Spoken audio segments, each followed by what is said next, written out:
You are now listening to Mark's Unexplained World by Mark the Medium on Hinckley Community Radio, a non-profit podcast radio station. Tonight's episode is about the disappearance of Andrew Gosden.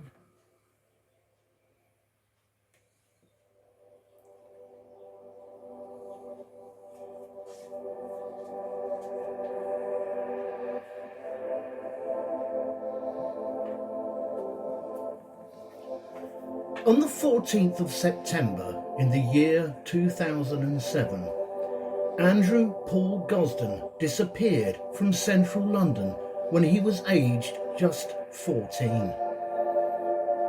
On that day, he left his home in Doncaster, South Yorkshire, went to a nearby cash point to withdraw £200 from his bank account, and then bought a one-way ticket to London from the Doncaster railway station. He was last seen on a CCTV camera leaving King's Cross station in London. Despite several national appeals for information in the years following his disappearance, Gosden's reasons for travelling to London on that day and his subsequent fate have never ever been established. To this day, he still remains as a missing child case, even though he is now 30 years old. Greetings, Unexplainers. Thank you for tuning in again and listening to this episode of Mark's Unexplained World. My name is Mark Hughes. I'm a psychic medium, a ufologist, and a true crime buff. In this episode, I'm going to tell you about the unexplained story surrounding the disappearance of Andrew Gosden. And this week's necessary disclaimer. This story is a tale that sadly involves missing people, particularly a minor, so may prove upsetting to some. You listen at your own discretion. Also, all opinions and comments are strictly my own, but the facts still remain. I also apologise if I pronounce anything incorrectly. My English, although it is my first and only language, will probably always remain my first and only language, which you will have realised if you had listened to any of my previous tales. Anyway, let's get back to the story. Let's first take a look at the family life of Andrew Gosden himself. Andrew Paul Gosden was born on the 10th of July 1993. The family still currently lives in Bulbury, Doncaster in South Yorkshire. Before his disappearance, Andrew had been a Cub Scout, but following a few months of attending, his interest waned somewhat, and he told his father that he no longer wanted to be involved with the group, so he stopped going. The Gosdens have always described Andrew as a home bird who rarely left the house, and if he ever did, he always told his family where he was going, so they did not need to worry about him. He also had a pet name, and always known to his family as Roo.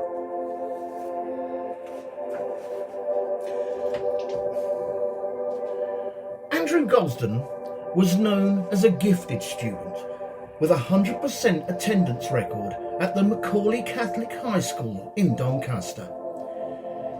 He was on the Young, Gifted and Talented programme, which was designed to enhance the educational development of the top 5% of school pupils, and he had been expected to get nothing but straight A's in his GCSE examinations. On an interesting side note, The Young, Gifted and Talented Programme, or the YG&T, was a United Kingdom government scheme that aimed to actively enhance the educational development of students between the ages of 4 and 19. The scheme was established back in 2002, when then subsequently scrapped in 2010 in favour of reallocating funds to help the more disadvantaged students get into university.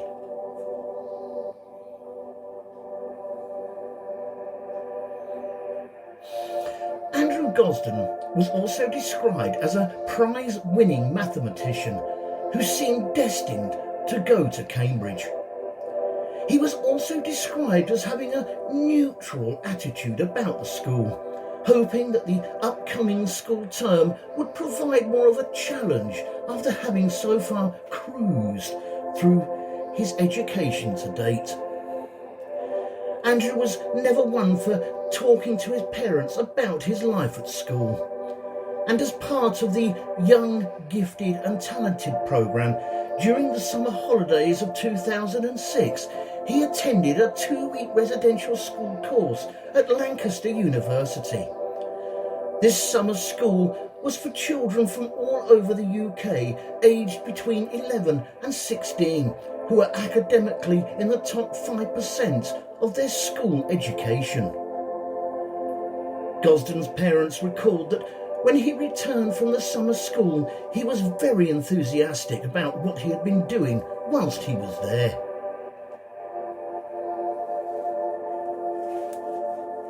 He was described as being happy with his own company, but at the same time wasn't so much of a loner, as he did have his own small group of like-minded friends.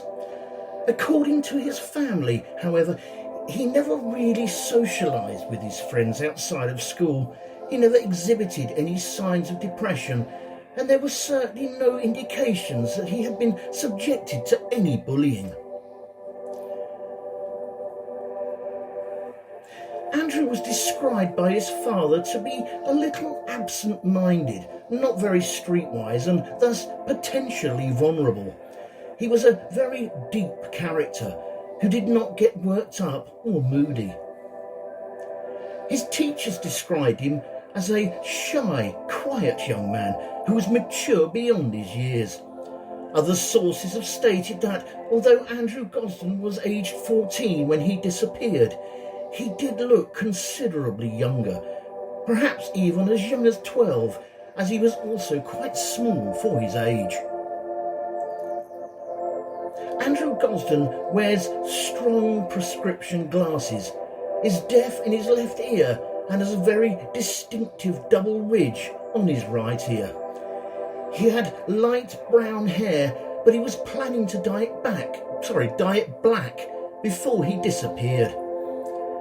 He had owned a couple of mobile phones between the ages of 10 and 12, but as he rarely used them, he eventually lost them both. When his parents offered to replace the lost mobile phones, he stated that he would prefer a new Xbox instead. Sounds very much like my son when he was about that age. Andrew's hobbies included playing video games, and he would often listen to heavy metal bands. He was last seen wearing a black Slipknot t-shirt, black jeans, trainers, a watch on his left wrist, and carrying a black canvas satchel with patches of rock and metal bands on it. During the 2007 school summer holidays, Andrew's parents had suggested to him that he might like to travel alone to London to stay with his grandmother. However, he chose not to go.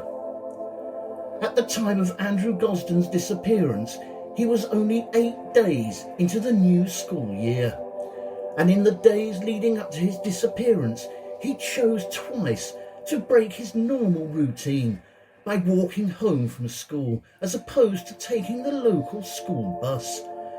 I think this was a very strange break in his routine, as due to the fact that by walking the 4-mile route from his school to his home, would have taken him around 1 hour 20 minutes, and that's a lot of gaming time lost.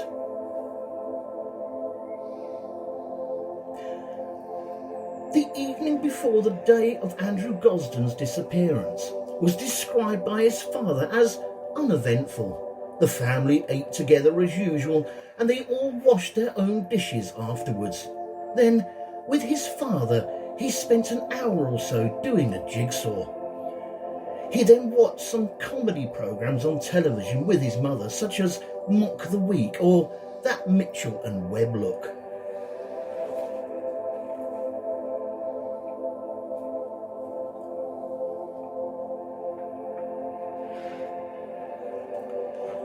On the morning of his disappearance, Andrew Gosden had difficulty waking up and seemed to be particularly irritable. His mother did state that this was unusual for Andrew, as he was normally awake on time for whatever the day brought. At 8:05 a.m, Gosden left his house and was witnessed walking across Westfield Park, a local recreation area, to his usual bus stop by a family friend, the Reverend Alan Murray, who was sitting on a bench in the park. However, instead of taking the school bus, Andrew diverted from his usual route and walked over to a cash machine at a local garage. Here he withdrew £200 from his bank account, which was almost all of his money. He had 214 in the account, but the ATM would only allow withdrawals of £20 increments. Andrew Gosden was then captured on a neighbour's CCTV system returning back home. Whilst at home, Gosden placed his uniform in the washing machine and his blazer on the back of his chair. He then changed into his casual clothes that consisted of a black slip-knot t-shirt and black jeans, and took a bag embellished with various patches of rock and metal bands. He also took his wallet, keys and a PlayStation portable console.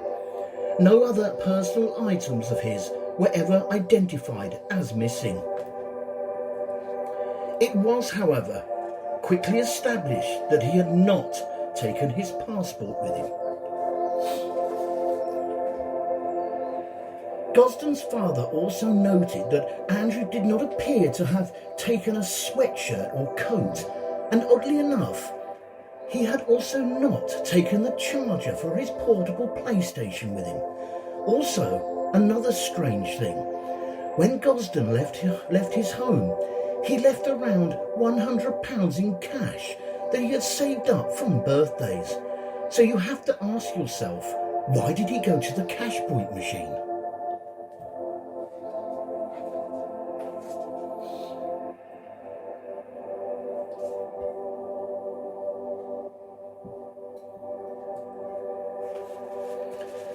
At 8:30 a.m, Gosden departed from his home and was seen heading down Littlemore Lane towards Westfield Park on another neighbour's CCTV. He then walked to Doncaster railway station and purchased a one-way ticket to London, which cost him £31.40. The ticket seller at the station later recalled that she had told Gosden that a return ticket cost just 50p more. But Andrew insisted on purchasing just a one-way ticket.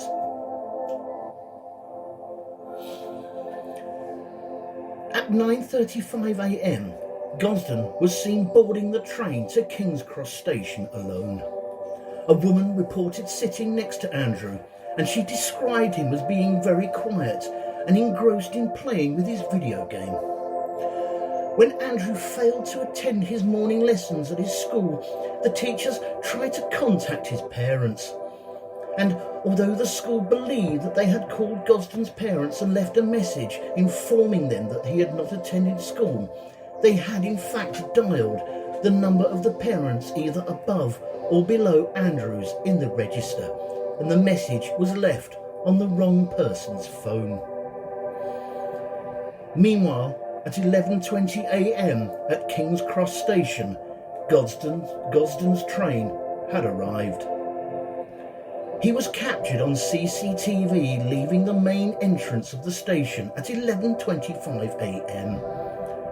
This was Andrew Gosden's last confirmed sighting.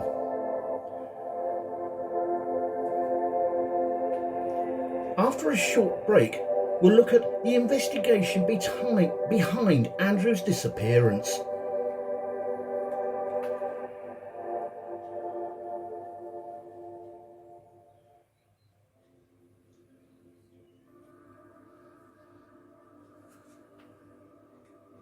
This show is brought to you by courtesy of Neil Packer and the Haunted Antiques Paranormal Research Centre. Find them online at www.hauntedresearchcentre.com or at 9 to 11 Regent Street, Hinckley, LE10 1AW. Open Saturdays from 10 a.m. to 4 p.m. for guided tours of the haunted rooms at just £3 per person. Booking is essential at all times and over 16s only, unless accompanied by an adult. The haunted rooms are extremely haunted, and paranormal activity could, and has, taken place at any time. Some areas and particular objects or items can be quite scary and unnerving. Why not pay them a visit to see for yourself? Membership is available for £25 to qualify for selective discounts. And why not download the app, available on both iOS and Android, for only $3.99 to keep you up to date with what's coming up at the centre. Fright Nights was established in 1999 and was the first company in the world to offer overnight ghost hunt experiences to the general public, pioneering paranormal events since the last century. Now, over 23 years old, hundreds of ghost hunts join Fright Nights every month for the most thrilling ghost hunting experience worth remembering. If you have never been on a ghost hunt before, then why not join them on an event to see what it's all about? Fright Nights currently operate at hundreds of the UK's most haunted and exclusive venues with their teams of experienced paranormal investigators, mediums and psychics. You are guaranteed a quality night of ghost hunting unequalled by any other company. They have a VIP members club for regular returning guests, offering discounts and exclusive event invitations. And they can host private events for you and your friends, clubs or work colleagues. They have also expanded their new Friends of Fright Nights pages with many more new things to come. So why not book early with a small deposit so you don't miss out? The balance is due 28 days prior to the event. Contact them on 07852 998 628 or email at frightnightsevents@gmail.com. That's frightnightsevents@gmail.com.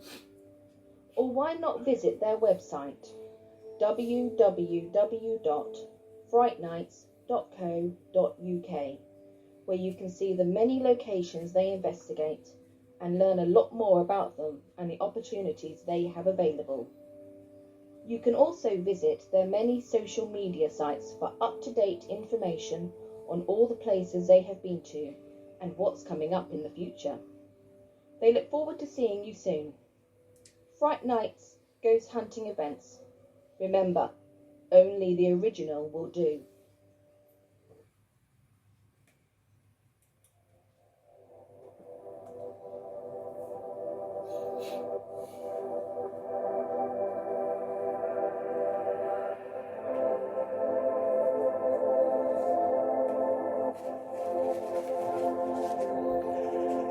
That evening, the Gosden family and a close family friend sat down for dinner thinking that Andrew was either in the converted cellar playing video games or in his room doing his homework.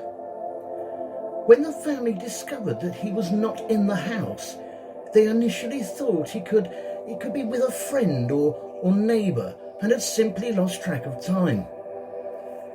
Gosden's parents then telephoned his friends, who all informed them that Andrew wasn't with them and that he had not been at school all that day. At around 7 p.m, the police were called. Andrew Gosden's sister, Charlotte, said, and I quote, "It was just a complete panic. We initially thought something must have happened on the way to school. When we found out that he hadn't even been to school or even tried to go to school, that was even more worrying." Charlotte and Andrew Gosden's father, Kevin, scouted Gosden's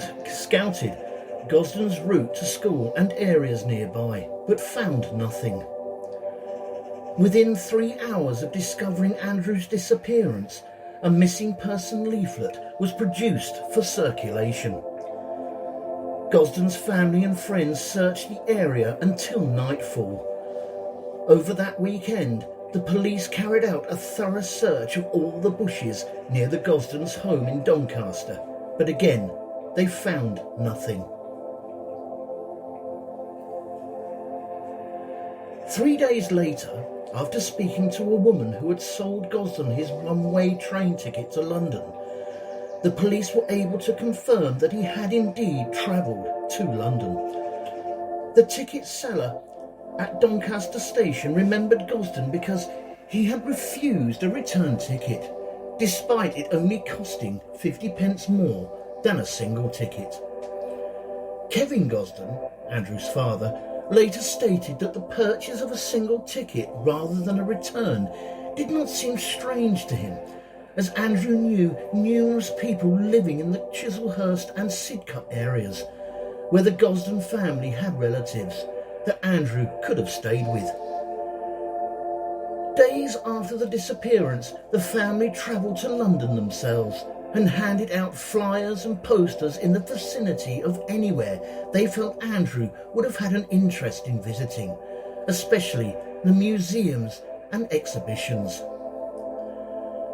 The South Yorkshire Police said that it had asked British Transport Police to search the CCTV footage within 2 days of Gosden going missing, but the British Transport Police could not individually pick him out from the crowds.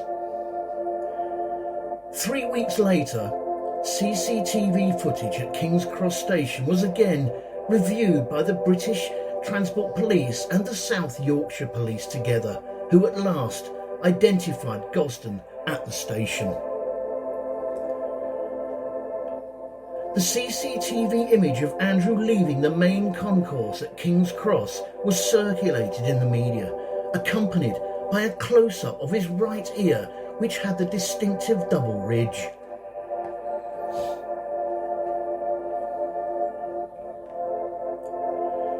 After the initial CCTV trail went cold, the investigation moved on to trying to establish why Gosden had decided to go to London.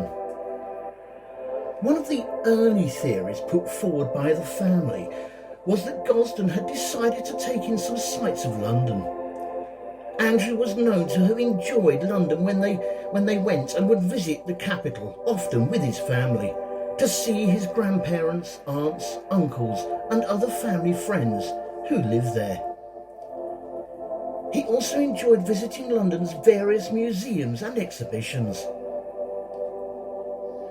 According to Kevin Gosden, Andrew's father, he always had a good knowledge of how the public transport system worked, knew the layout, and was confident in navigating his way around the city. Not only that, but at the time of his disappearance, travelling on buses was actually free for children. One event identified by Kevin Gosden as a possible reason for his son to have travelled to London was the 2007 YouTube gathering. However, there was no evidence that Andrew Gosden attended this event or that he had any interest in YouTube altogether.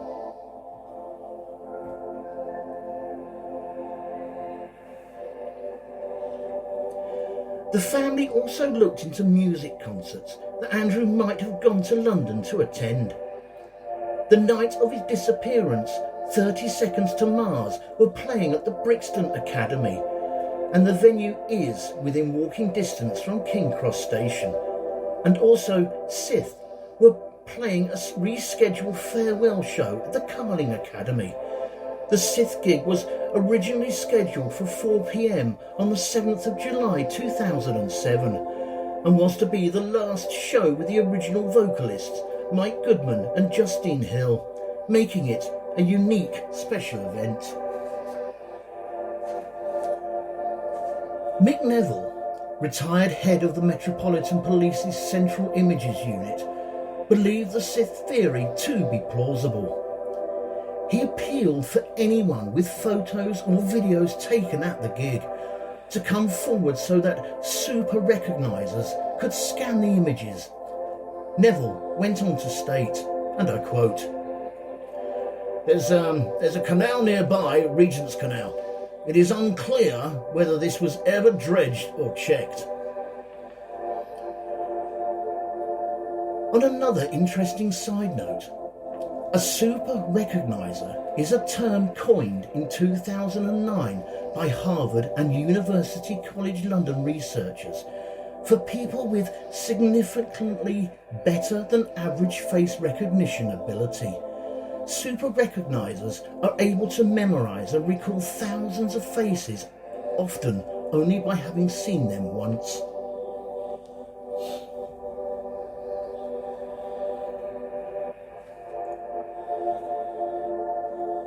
Although Gosden was a fan of similar metal bands, unfortunately there is no evidence that he attended either of these shows or that he even liked these bands. The Finnish band, Him, did a promotional signing at HMV's store in Oxford Street on Monday the 17th of September 2007 and performed an invitation-only show the same evening at the Borderline venue in Soho. The only way to get into this show was by completing various contests and giveaways. This lead was investigated by the family with help from the band, Him, but again, it did not produce any meaningful leads. Gosden's father has also stated that he suspected that Andrew might have gone to London to do something for which he felt it was easier to seek forgiveness rather than ask for permission. Speaking in 2009, Kevin Gosden speculated on the reason for Andrew's disappearance. Did he decide to do the Reginald Perrin thing and reinvent himself? Or was there something troubling him then that he felt he couldn't tell us? In my heart, I still think his disappearance was a spur-of-the-moment thing. On another interesting side note, the Reggie Perrin thing that Kevin Gosden was talking about is an idea based on a 1970s sitcom called The Rise and Fall of Reginald Perrin. Reginald Perrin, played by the late Leonard Rossiter, was a bored, middle-aged executive working for a mundane company called Sunshine Desserts. One day, while talking to his wife Elizabeth, he suddenly had a vision of his mother-in-law as a hippopotamus. And from there starts the beginning of a rapid decline towards a breakdown, marked by increasingly odd behaviour at home and at work. Eventually, Reggie fakes his own suicide by leaving all his clothes neatly piled on the beach, and he sets off and to start a new life.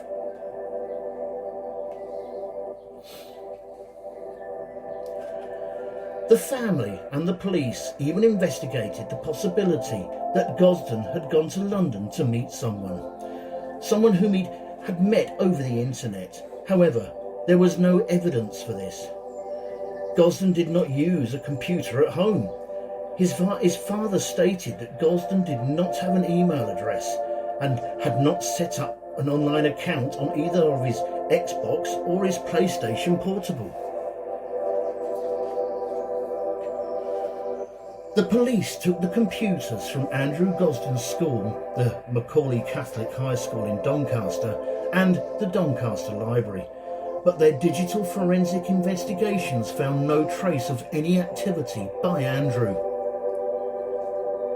Investigators sent the unique serial number of Gosden's PlayStation Portable to Sony HQ, who then checked and found that there was no record of an account being set up or communication established on his device. The Sony PSP 1000 had a domain name system, or a DNAS authentication system, allowing Sony to see when a PlayStation Portable had been connected to the internet. The only PC in the house was his sister Charlotte Gosden's laptop, which had only been in her possession for 8 weeks. Charlotte Gosden had stated that he did not seem interested in social media or connecting with other people through the internet, as he, and I quote, "just didn't seem social."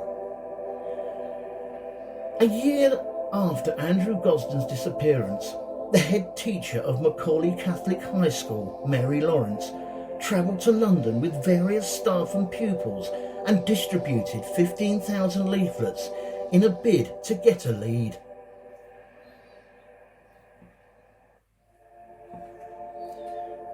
The Gosden family were critical of the police's decision to concentrate on investigating the family rather than requesting CCTV footage beyond King's Cross during the initial stages of the investigation. The father, Kevin Gosden, claimed that the police viewed him as a suspect during the initial stages, and they carried out unlawfully recorded interviews aimed at pressuring him into revealing the reason for his son's disappearance. Kevin Gosden and the wider family were eventually cleared of any involvement into Andrew Gosden's disappearance. The South Yorkshire Police request to ask the British Transport Police to search all available CCTV footage within 2 days of Gosden being reported missing, only found a result when a South Yorkshire officer was sent to London to help, and Andrew was spotted, I'll try that one again, and Andrew was spotted. However, for some strange reason, the CCTV footage from buses and the adjacent tube station was not requested by the authorities at the time. Definitely a mistake. Furthermore, Andrew's father, Kevin Gosden, has claimed that the reported sightings of Gosden at Pizza Hut and at Covent Garden were also never followed up. An article in the Times, written on the first anniversary of Gosden's disappearance, reported that at the time 122 possible sightings had been reported from all over Britain, including 45 from London and 11 from Brighton. Gosden's father said that there were 2 or 3 sightings within the first week of Andrew's disappearance that seemed credible, partly because of the way the witnesses claims Gosden spoke to them. Gosden's family believe that the most plausible sighting is that of which placed Gosden at the Pizza Hut on Oxford Street, which is only an hour's walk from King's Cross Station, on the day he went missing. There were additional unconfirmed sightings where he was seen along Oxford Street on Monday the 17th of September, and the next day when Andrew was said to have been sleeping in a park in Suffolk. Gosden was also reportedly seen getting off a local train from Waterloo at Mortlake Station on the 19th of September 2007, just 5 days after he disappeared, then possibly walking up Sheen Lane and along Upper Richmond Road. On the 19th of September, some witnesses reported that he appeared to have obtained warmer clothes. On the 17th of October, a month after he disappeared, in Covent Garden, a woman reported a potential sighting of Gosden. She said that she spoke to a boy and said to him that he looked like a boy she had seen on TV that was missing. However, the boy denied that he was Andrew Gosden.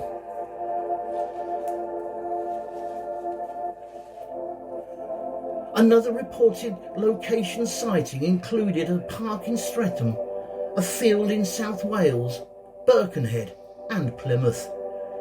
In 2009, 2 possible sightings were reported, one outside the Natural History Museum and the other in a pub in Southend, but neither of these sightings could be confirmed.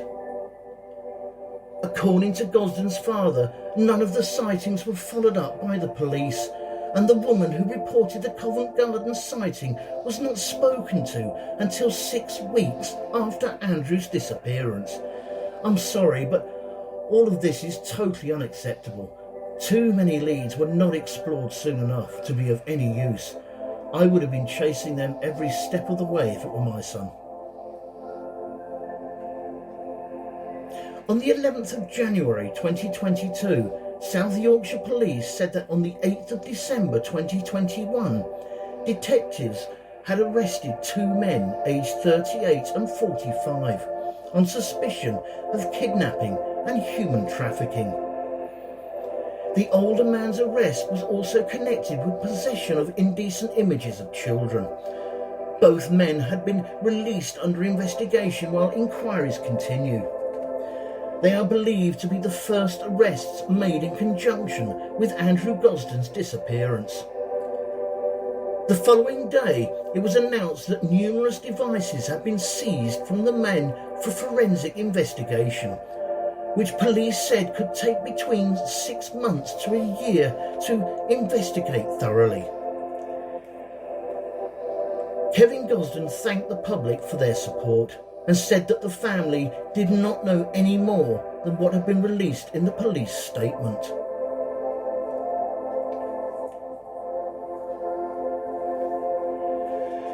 In January 2023, South Yorkshire Police said that the men remained under investigation and that the subsequent devices were also still under examination.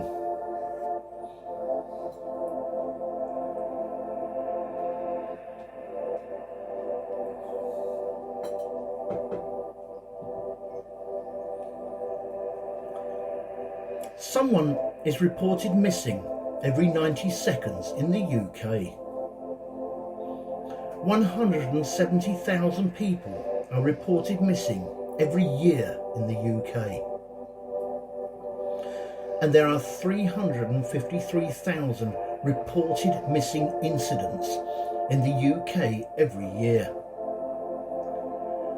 I'm going to put a picture and a website link to the Missing People website, along with a picture of Andrew Gosden, on my Mark's Unexplained World Facebook group and Mark the Medium's Insta account, along with a free confidential helpline that can be used to contact them with any information regarding Andrew Gosden or any other missing people that you may have any information on.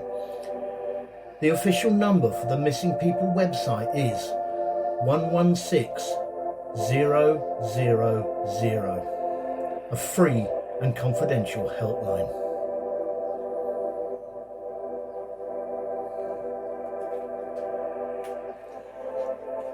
Thank you all for taking the time out to listen to this episode of Mark's Unexplained World. Next time we are going to look at the Stanford Prison Experiment. The Stanford Prison Experiment was a psychological experiment conducted in the summer of 1971. It was a 2-week simulation of a prison environment that examined the effects of situational variables on participants' reactions and behaviours. Stanford University psychology professor Philip Zimbardo led the research team who administered the study. Volunteers were chosen after assessments of psychological stability and then randomly assigned to being prisoners or prison guards. However, some of the guards' behaviour allegedly led to dangerous and psychologically damaging situations. This show was written by myself, Mark Hughes, and proofread and edited by Linda Hughes. The actors in this episode were Mark Hughes, Linda Hughes and Denise Pooler. With special thanks to Neil Packer and the staff at the Haunted Antiques Paranormal Research Centre in Hinckley. And a big thanks to everyone for listening. Mark's Unexplained World, because there's more to the paranormal than meets the third eye. And remember guys, keep it real, because being real is better than being perfect. This show and all its contents are covered by basic copyright of Mark the Medium.